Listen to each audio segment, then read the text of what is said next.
is going on, everyone? Welcome to episode 54 of the Get Up podcast. We've been doing this for a little bit more than a year. Wow. We've been traveling through ancient Egyptian pyramids of episode 34. We've traveled through ancient Greece in our past. We've accessed genetic memories, perhaps. But one thing I'm here to tell you for sure is that I am going to be guiding you through this next little bit of probably nonsense and things I'm excited about. Thank you so much for joining me, guys, on episode 54. We are rolling. We are getting moving. Things are happening. Spring is fucking here, my dudes. So things are going to be changing. You know, the flowers are going, what a long slumber. Yes, sun. I'm doing the same thing. I'm feeling kind of like a flower on a tree where I've spent the whole year just being like, not present or deathly. I don't know. And then all of a sudden the spring comes around and I go, oh yeah, cool, sun. Because that's just part of living in the Pacific Northwest, I suppose, I think, because it's so cloudy all the time. That's what people told me when they said, hey, you're moving to Vancouver? And I was like, yeah, man. Like, I've had enough fun in Calgary, but I think that there's more things for the world to offer me in Vancouver. There's just more things I want to do there. And in Calgary, they went, yeah, well, I know someone that lived there, and there's a cloud there all the time. And I'm like, I'm okay with the clouds that are around. They bring rain. They bring fun times. Sometimes I like to stare at them and wonder why they are the shape that they are. You know, you may stare at a cloud and think, wow, that reminds me of my mom. You know, you may stare at a cloud and you may think, oh, that's interesting. A little observation. The clouds are moving at different speeds, right? I observed that one time because I decided to just sit down and watch the clouds. But people would tell me when I was thinking about moving to Vancouver, they were like, hey, there is an incessant cloud hanging over at all times, and therefore a cloud hanging over your mental. But what they don't tell you is spring and summer are fucking great. I look around the city and I see cherry blossoms everywhere. Where do you normally see a cherry blossom? Japan, right? I don't know, other places where trees turn pink. They didn't tell me how pink Vancouver would turn, except for that one time that I came and visited, and it was a lot of fun, and I saw that the trees turn pink, and I was like, whoa, flowers on trees? I want to live here. And that was the start of me wanting to live in Vancouver. I remember one time I visited back in like 2014. I was with my mom, and we stayed in this hotel, and I had my own hotel room, bougie, and I was so inspired by the rain that I decided to make a song about it. And I'll put the song at the end of the podcast. Maybe I'll even bring us into the podcast with that song. But yeah, that's a song I made on the Machine Micro, which is it was a drum machine, but not the drum machine that you would think a drum machine is. I don't know. When I think drum machine, I just think of like a Rube Goldberg machine. Like you just like flick over a domino and then a bunch of them just like, and then all of a sudden it's just like ding dong and making like a bunch of really cool music. But like no, so drum machines are like you ever see like beat producers on them with like the pads and stuff, and you just like hit a button and it makes a sound. Basically, what I would do is I had like a sound bank. I had a bunch of sounds, like drum sounds and like, little hits and like a crowd cheering or something just to like encourage myself. And basically, I would go onto YouTube and I would pull off. I would find some old song or an old quote or something like that. And I would remove it from YouTube using certain software, and then I would put it into song form. Like you could chop it up into little bits and assign them to each pad on the drum machine, and you could hit a sound. Like say there was a song that went like da na na na na na na. You could chop it up into equal parts and put it on each pad, and you can go like da na na na da na na na. You could just like make any original sound out of like you could take that and make whatever you wanted. And I made this song, and I think I called it Damp. And I got to layer in sounds like I put in the sound of falling rain because that's what I was hearing as I was producing the beat. And I had the drums really soft, and it kind of sounded like a Native American inspired like drum beat, just because it was just like a boom boom boom boom boom boom boom boom boom boom boom boom, and that was what I was inspired to make by the rain, which people said that would terrorize me, which actually in some ways and sometimes it does, right? But now that it's spring, we can do spring things. We can just totally enjoy our time because Vancouver, it changes from this damp place to just sunny and warm. And boy, I am fucking excited for this summer because Jovy and I have just signed on our next place. And yo, there is so much fucking space for us to just live.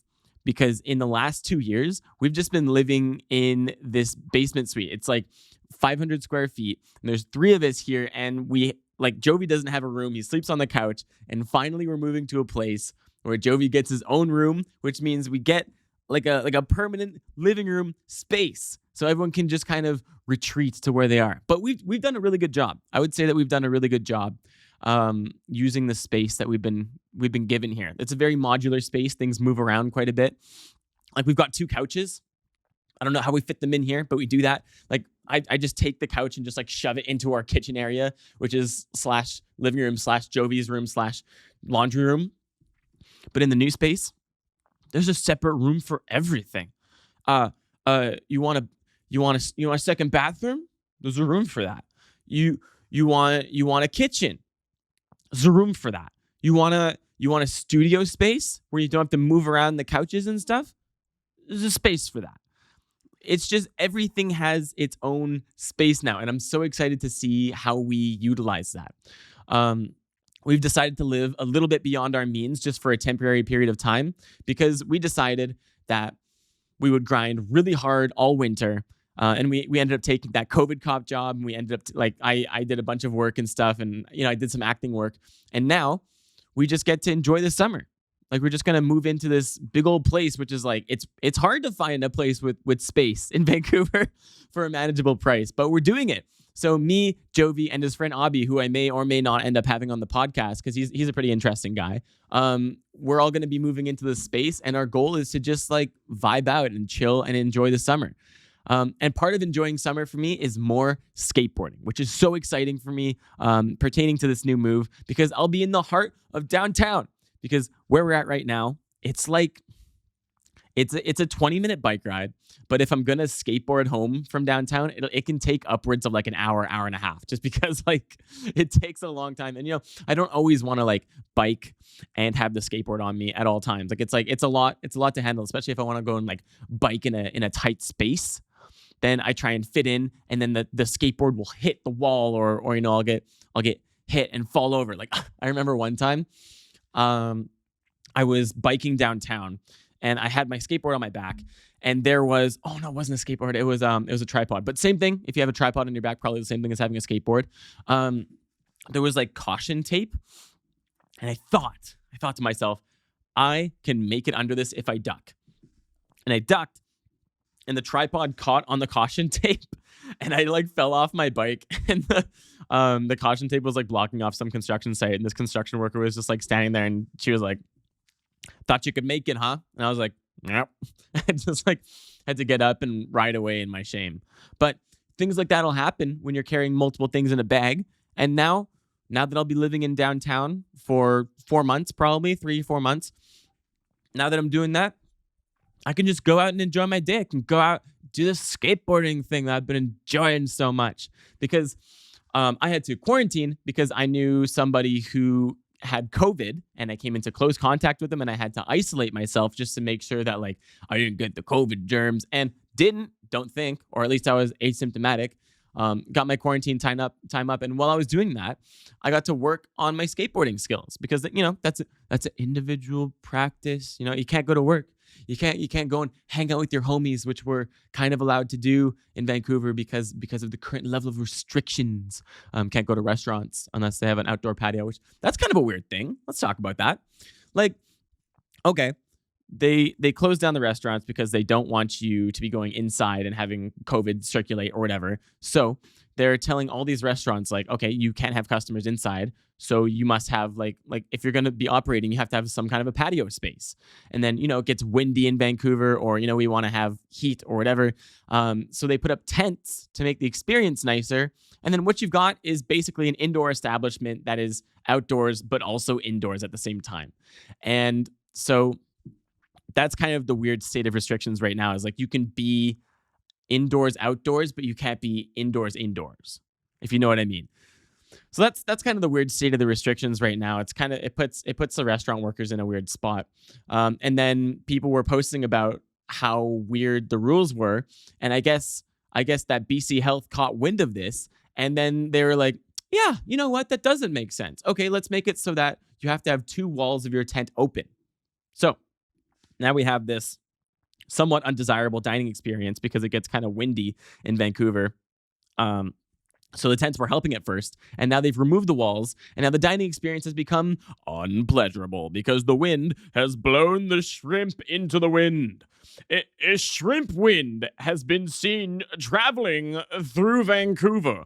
If you see shrimp flying at you and you're allergic to shellfish, watch out for flying shrimp, because it could touch your skin and give you necrosis.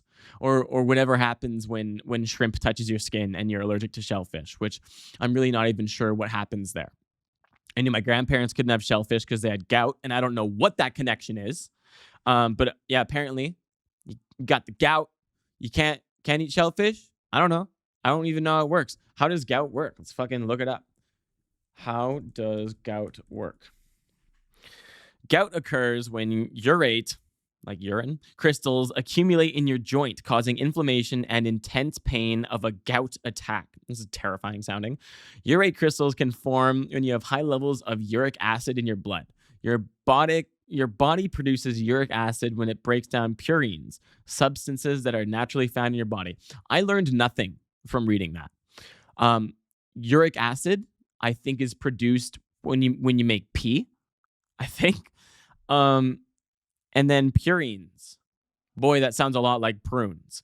Do you get gout from eating prunes? How do you get gout? How do you get gout? And it just explains the whole process again. Like how do you achieve it? How do you achieve gout? How to achieve gout? Causes. Here we go. You're more likely to develop gout if you have high levels of uric acid in your body. Factors that increase uric acid in your body include diet. Eating a diet, rich in red meat and shellfish. I remembered that correctly. And drinking beverages sweetened with fruit sugar increases levels of uric acid, which increase your risk of gout. Alcohol consumption, especially a beer, also increases your risk of gout. We learned a lot here today, folks. Today is the medical episode of the podcast. Sometimes I get paranoid that when I move the mic that I've like accidentally hit the mute button and then the audio will just stop capturing and then I'll just have a big old silent podcast. Or like I'll have to just use the mic audio, so I have a mic on top of the camera that I use when I'm doing auditions and stuff. That thing fucked up on me. Oh my God. So technology has been betraying me periodically here. Like I was recording this audition with my friend Dan, and we hit it, dude. We had a really, really, really solid, good chemistry. It was for a comedy. It was my first comedy that I've auditioned for in Vancouver. Very excited about it. It was with a casting director that I would really like to work with more because she casts a lot of very exciting stuff.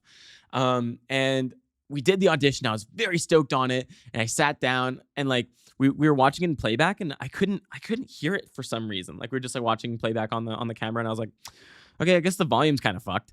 So we just kind of went on. And then when it was time for me to edit the audition together, I popped it into my laptop, and the fucking sound didn't work. Bro, oh my God, that's so annoying because like I hit that audition. We had a really, really, really good chemistry going. And just, I like to read with Dan. You've seen him on the podcast before because like we do a really good job when we're working together. Like we're just like we are two comedic peas in a pod who we're a pod of peas who pee on each other, and that's what makes us so funny.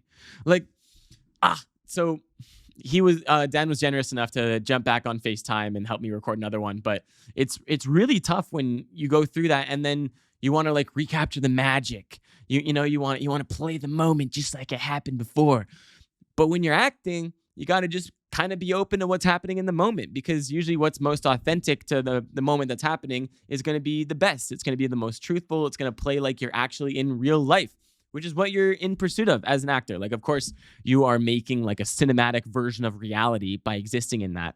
But also, you are going to create the most interesting reality by reacting authentically to the circumstances that you're presented with.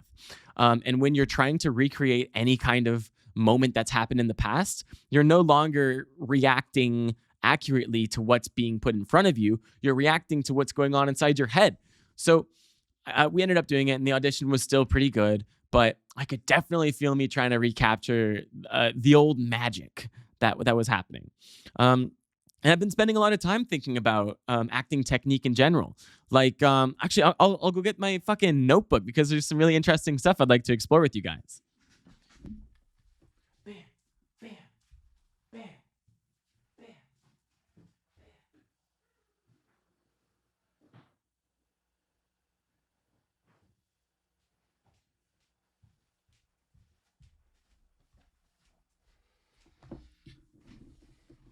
Here we are. I've returned. So what I've got here is acting notebook number 6. I've done 5 whole notebooks of acting since I started my acting journey in back in Calgary when I got my first lead role in a college film, which was big news for me back then. And one thing that's kind of funny that I have done with my notebooks is that the first notebook that I got was gold. I was like, oh, it's the golden time to pursue acting. And then the next one that I got was platinum. It was like a silver platinum. And then all of a sudden, as I started settling into my acting journey and realizing like what a long game it is, I've noticed that the covers and the styles of the notebook have become more aged looking and wise. Like I went from like metals to wood, and then this one is like, I don't even know, Barney. Okay. But yeah, I wanted to share with you guys some interesting notes and stuff because yeah, of course these are notes that I've taken on acting from either mentors of mine or workshops I've gone to or books that I've read. And of course, these are targeted around acting, but also I think there could be some real world applications if you choose to just kind of take these pieces of wisdom at face value, I guess, not thinking too much into it and just letting your subconscious mind do with it as it does. Let's read to you guys maybe like 1 or 2 things from here.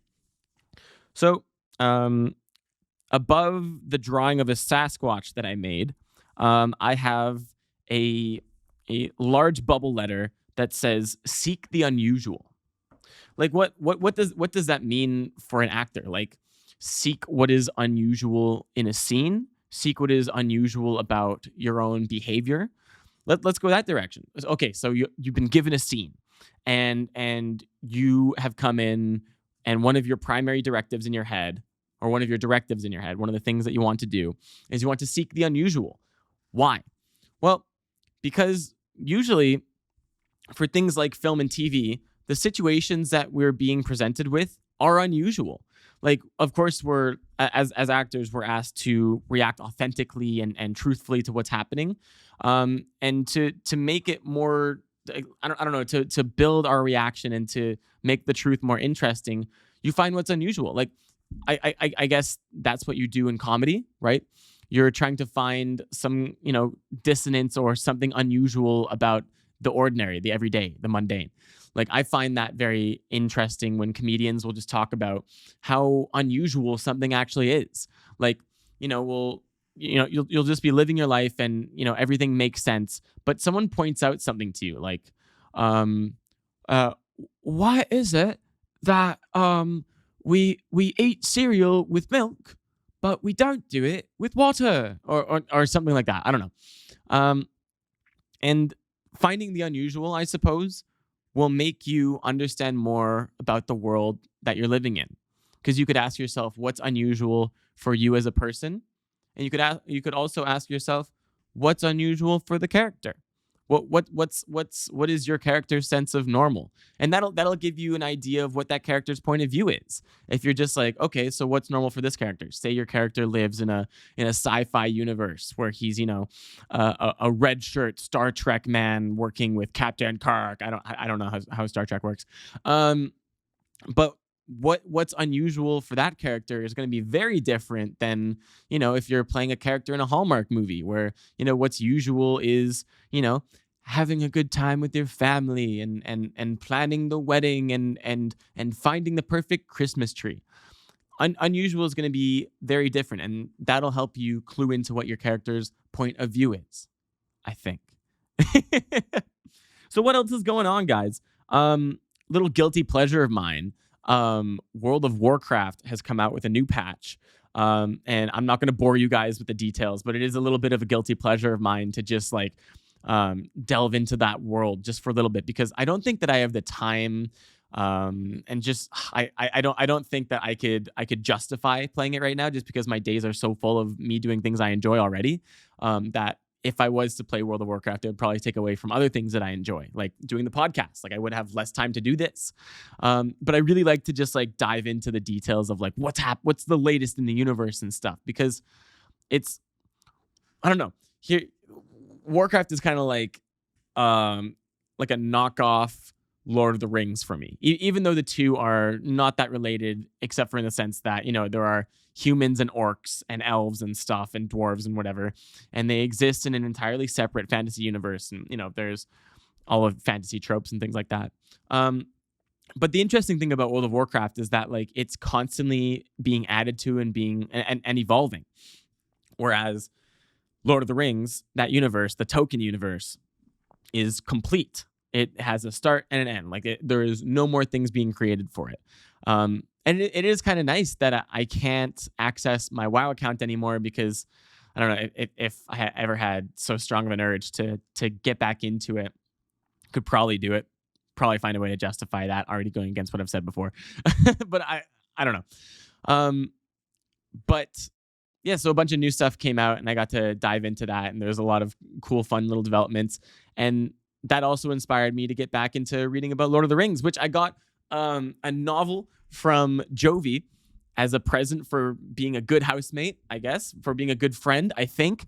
And he gave me the Silmarillion, which I've read already, but we lent out to a friend of his who we no longer are in contact with for reasons. And then he also gave me Unfinished Tales. And dude, I'm enjoying it so much. I think maybe I talked about it last podcast, but just learning more and more about a fantasy universe. I think that is at the heart of what I enjoy about World of Warcraft, and what I enjoy about Lord of the Rings is just having a fully fleshed out fantasy universe and just learning more and more about it. I just have this thirst for more knowledge, and that's what Unfinished Tales is giving me. I just read one of the first tales in it, and I even want to read the footnotes. Usually when I'm reading something and I see a little number beside something, I'm like, I don't know, whatever the fuck. But I got to there's a bunch of annotations at the end, and it gives you that little extra hit of knowledge. And I'm finding that very satisfying to do. Other thing I'm finding very satisfying these days is skateboarding. Still, okay, so I finally landed my first kickflip, which I'm fucking stoked on. Didn't get it on film. But I did get my second kickflip on film. And there was so much crazy shit to learn before I landed the kickflip. There's just so many things that you have to think about. Okay, you have to think about getting the best pop on your board like you do for an ollie. And then you got to think about flicking your forward foot off of the front part, the nose. And one thing that I've been really trying to work on to get better at landing them is bringing that foot back. Because one of my most common errors is I do the kick flip and my back foot lands back on. But because I've flicked my foot out, I want to just like follow that current of motion. And my foot just like lands on the ground and my back foot lands on the skateboard. So it's kind of like I've done like a no comply kickflip. And that's not what I want to do. That's not the goal, even though no comply kickflips are kind of okay, kind of cool. I'd probably need to do like a 180 to make it a no comply. So I don't actually know how that works. But yeah, if there's two base principles that if I maintain them in my mind, I will land the kickflip, which is one of the principles is I have to anticipate how fast the board is traveling and where is it going to be in the future. Because if you do the kickflip and you just stay stationary, the board's going to go out in front of you. If you do the kickflip and you send yourself too far forward, the board's going to end up behind you, or you'll land partly on it, either on the front part or the back part, and it's going to fly out from under you, which has happened to me multiple times. But I've noticed that if I focus on bringing my foot back to land back on the board and trying to anticipate where the board's going to be when I land, then I can get a lot closer to landing it. So I've landed 2 so far, which is fantastic because like I thought to myself, especially during the coronavirus time when there's a little bit more free time than usual, especially, if work closes down or, new restrictions are imposed or whatever. I told myself that if I didn't pick up a few more skateboard tricks, then like, what the fuck's the point? Like either I wanted to pick up guitar, sold the guitar, whoops. So that's not happening. Or I would pick up some more skateboarding tricks, and fuck, skateboarding's hard. It takes so much work. No one tells you that because, you see people on skateboards and they're doing, all their 1,000 tricks and, they're landing them every time. And you're like, well, what the fuck? What the fuck? It looks so easy for you. And it's because they've put in all that time. It's because it takes that focus and devotion and that want, that need to land all those tricks. So I kind of just like built up that need for myself, especially through the frustration of not landing kickflips. Oh my God. Like I do not land very often. I think I'm getting better. And I'm getting a lot closer, especially with these new principles that I keep in my mind. But fuck, it's hard. And sometimes I need a break and I'll work on other tricks. Like there's this other combination that I've been trying to do, which is I do a front side revert to pop shove it. And I'm still in fakie, which means that I'm riding kind of backwards on the front of the board. And then I revert back once again to ride forward again. And that's really fun. Like if it's in good speed, it's like I change over, flick the board, land on it, and then change again. And it looks so fucking cool. And then the other trick I've learned lately is the boneless 360. And I know what you're thinking. Boneless 360? Isn't that a deal? Isn't that some kind of a sweepstakes prize offered by Buffalo Wild Wings for like free boneless wings for a year? You would think that when you hear boneless 360, but what's actually happening is far much fucking cooler. So one of the tricks that I learned when I was skateboarding, when I was a wee lad, when I was less than 14, which is when I started parkour. So it must have been before then. I had a few tricks that I could do, and one of them was the boneless 180. So I would grab my board across, and I would take one foot off, push off the ground, jump up, and then do kind of a 180 with the board and land back on it and ride away. And I guess I never thought it through because, if you're doing the 180, why not go for a 360? I don't know. That was just kind of my logic lately. And I was like, fuck, it would be cool if I could boneless 360. And it is kind of a flex, especially when I'm just like skateboarding at the art gallery and then I just hit like I'm having troubles landing kickflips and stuff. And I'm like, fuck, these are hard. Let's do something cool and like a little bit easier. And I just go for the boneless 360 and people are like, oh, cool. Like you can actually kind of skate even though you don't look that comfortable on the board right now, which is true. I'm still learning to be a little bit more comfortable, trying to have like a more comfortable looking posture. Trying not to be so bent over, trying not to have the balancy arms, But yeah, I've landed a couple of the boneless 360s and ridden away from them. I rode away from them. I riddled away from them. So yeah, those are the tricks that are kind of coming into play with me these days. I'm really hoping to incorporate some more grinds into my technique because grinds are things that I have not done much exploration into. Like I can kind of do a board slide, which basically you just kind of kick your board and try and keep your balance and then kick off again. I've landed a few of those, but like it feels like a really low difficulty grind. And also it's it's I say low difficulty, but it's also hard to do on ledges because the board will slide out beneath you because you're on a slant. So I want to do some grinds that are a little bit more conventional in the sense that, like, you can do them on like a stair set or a ledge or something. And then my other desire is that I want to do, maybe before the end of summer, I want to ollie the stair set at Art Gallery, and it's like a four set, and it's not that high. It's not a whole lot of impact, but like terrifying if you're doing it on a skateboard, because if you don't land properly, the skateboard is just going to shoot out from beneath you, which is my fear. But yeah, I think I want to do that before the year is up, and I guess the challenge would just be to trust that the skateboard is going to be beneath you. But I guess if you're doing an ollie, it's not that bad. Now that I'm thinking about it, it doesn't seem that horrible. So maybe I'll be trying it a little bit sooner in the future. Other thing that I'm looking forward to in the future is Magic Spoon cereal. This podcast is not sponsored by Magic Spoon cereal, nor is it sponsored by anyone except for me. Check this out. You like this hoodie? Go and get it. I made it. Go to joshdohy.com. But yeah, this podcast is not sponsored by anybody. But if I had the choice, probably be sponsored by Magic Spoon cereal, because they have had a very successful ad campaign because they have ensnared me. I pride myself on being above the influence for advertisements and not giving in to the temptation that advertisement tries to build into. There'll be an ad for a new pair of shoes or a new taco, and they'll say, "You cannot live without trying this taco." And I'll go, "I've been alive for 24 years without eating this taco." And then that's it, But every once in a while, maybe like a Wendy's burger advertisement will get me. So maybe I'm not as above advertisement as I thought I was, because now the Wendy's Korean barbecue burger has gotten me. It was all right. Kind of a disappointment, honestly. And then the fucking Magic Spoon cereal. Have you guys seen this online? So it's literally just a magic spoon in a cereal box. No, I'm just kidding. It's cereal, but it's healthy? You think? I don't know. I thought it was healthy cereal until I started looking at some of the ingredients, and I think there's like some kind of extract that's like basically sugar. So it's probably just as unhealthy as normal cereal, but I've got 5 boxes of it coming my way. There's this variety pack that they offer, and there's 5 flavors for you to choose from.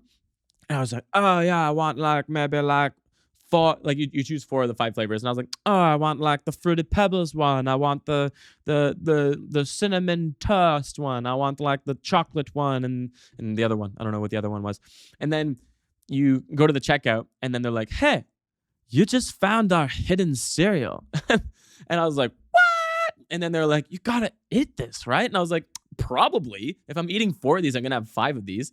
And so I just bought the 5th one. So now I have 5 boxes of Magic Spoon cereal coming, and I've been looking forward to it for a long time. And now that Jovy and I have signed on our new place, I'm getting kind of anxious because, like, what if the cereal doesn't arrive in time, and then I have to, come back all the way to Point Grey where I live, which is kind of far from downtown, and I have to come back here just to get my cereal. Like, hey, it's Josh. I ordered some like funky cereal that's supposed to be healthy for you. We grew up, but our cereal didn't. And now it has. So what I'm hoping is that I can have some of that cereal, and then it's probably gonna happen upstairs. The neighbors, they're gonna go like this. Man, I'm sorry to tell you this, but like, we ate the cereal. And I'll go like, you deserve it. It's a nice place you live in, and you should eat nice things. Have a nice day. And also, it was nice being your neighbor. Have a nice one. And that's when I got stuck in a nice loop. When you get stuck in a nice loop, the only way to go is to be nicer. They were not nice for eating my cereal. I'm going to be nice to them. I'm going to continue to be nice to everyone, because that's how life works. No matter what happens, you just stay nice, you stay positive. So yeah, I'm really excited about going for new skateboard tricks and Magic Spoon cereal. And one thing that maybe you could be excited about is that my birthday's coming up. Whoa, man. Yeah, gonna be turning 25 here. Big old 25. It feels like being 25, probably the same as being 24. But I've decided that this is going to be the first year that I celebrate my birthday in a while, because I don't really like to celebrate my birthday always. Hasn't always been a thing that I enjoy. Even though when I was a kid, it was something that I look forward to. And even when I don't celebrate it, it's still something I look forward to, I guess. The birthday gives you a little something to look forward to, being a year older, the enchanting magic of increasing the number of your age years. But this year, I'm thinking about celebrating it because, can get a couple people together on the beach, hang out, play spike ball, smoke a little weed. Can do that guilt-free these days once I turn 25, because that was a deal that I had with my mom for a long time, especially when I was just starting pursuing parkour. Her deal was that she would help, take me to jams and things like that, and she would be like kind of a sponsor to my journey if I avoided weed in the younger years. And sometimes I did, and sometimes I didn't. But basically, her whole methodology was that she didn't want me to get too into weed before I turned 25, because apparently your brain's still developing. It's still in the primordial ooze of your brain. It's still learning how to be human. And her theory, I don't know what science is behind this. I don't know where she got this information, but her theory is that weed will meddle with the development of a wee brain. I actually think there are some studies behind this that make that true. Maybe that's why I'm making the podcast these days like this. Maybe that's why things are so hectic. Maybe that's why the Africanized bumblebees, the Africanized killer bees are migrating to the north, and it's something that we should be afraid of. Why is that related? It's not. I don't even think that's something that's actually happening. It was just a rumor that I was told when I was younger, and I believed it. Like when bird flu was a threat, and I found out about that, and I was like, oh, wow, bird flu can kill many people. And then I was like in the car with my parents, and I looked around, and I just imagined every car and every person as a tombstone. And that was one of the most terrifying thoughts that I've ever had, without a doubt. And now I'm living in the middle of a global pandemic, and things aren't so bad. Things could be better, right? The film industry is kind of moving at an okay pace. My life's moving at a pace that I'm mostly comfortable with. Things could be moving a little quicker, but I guess it's not so bad. I guess people don't turn into tombstones. But why did I stop celebrating my birthday, bro? I had a paintball party planned with purple people paintball party. I had a birthday party planned when I was probably 12 or 13. And I invited some friends from school who were not as close as a friend that you should invite to your birthday should be. And I handed out these invites fairly late, organized going to Rampage, which was the local paintball place. And I arrived there on my birthday, and nobody was there. Nobody came. But I still did paintball with my brother, and that was pretty fun. But that kind of just made me go like, damn. I was like, damn, if I have a birthday, it's going to suck. For the longest time, I was like, I don't want to celebrate my birthday anymore, man. It's going to be a bad time. No one's going to want to come. Maybe I should have just given them a little bit of advance warning, huh? Because I was like, what, 13, 12, one of those two numbers? When you're that age, you require a little bit more advance warning. Why? Because you can't self-drive. Especially to a place Rampage across town in the northest of westest, or wherever that neighborhood was, northeast, north, south, east, west, any of those directions, any combination. When you've got a place to be across town, you haven't given enough warning to the young children. They're not going to have enough time to convince their parents to go. I bet you most of them were like, Dad, please let me go to Josh's birthday. And then the parent, first of all, is like, who? And then second of all is like, it's actually across town, and your mom and I planned on invading space at that time, so I can't give you a ride. Because parents will just make any kind of excuse when they don't want to do things. But this year I'm hoping to just get together a couple of friends and just play spike ball on the beach and hang out and just chill. I'm really looking forward to that. It's gonna be nice to just celebrate. Because that's kind of what summer is. It's a celebration of all the hard work you put in winter. You made it through the gloomy months. The incessant cloud of a Vancouver has passed. And now you just get to enjoy the sun. Look at the palm trees and the flowering flowers. And just say, I've made it. 25. Never thought I'd make it to 25. Most people say. They say that at like every age. They're like, you turn 11. And you're like, man, I never thought I'd hit age 11. You're gonna hit age 50 and go, man, I never thought I'd reach age 50. And then you reach age 70 and you're like, I was really hoping I wouldn't reach age 70, but here we are. And now I gotta make do. Maybe I should have made some smarter decisions when I was younger. But actually, I think the decisions that I'm making as a young man, not so bad. I'm following my heart, doing what I enjoy. And I think that the money will come because right now, it's starting to come in, booking acting work. And I'm like, fuck, I got to book more acting work because it was really fun. And like, that's how I want to make a living. And hopefully that comes. So yeah, I think I'll probably leave it at that, guys. It's been a slice. Thank you for joining me on the podcast, watching me move the mic around, or if you're listening on the audio version, Jay, or Greg. Is Greg listening? I don't know. Or James, or Brenda, or Brody, or Wes, my homies. Thank you so much for tuning in, guys. Thank you for staying on this journey with me. Hope it was funny or educational or to an extent nonsensical. Or it was nonsensical to an extent that it was entertaining. Any of those, I'll take it. So yeah, thanks so much for tuning in, guys. Hope you enjoyed yourselves because I enjoyed myself doing this. And I'll see you guys next week. Bye-bye.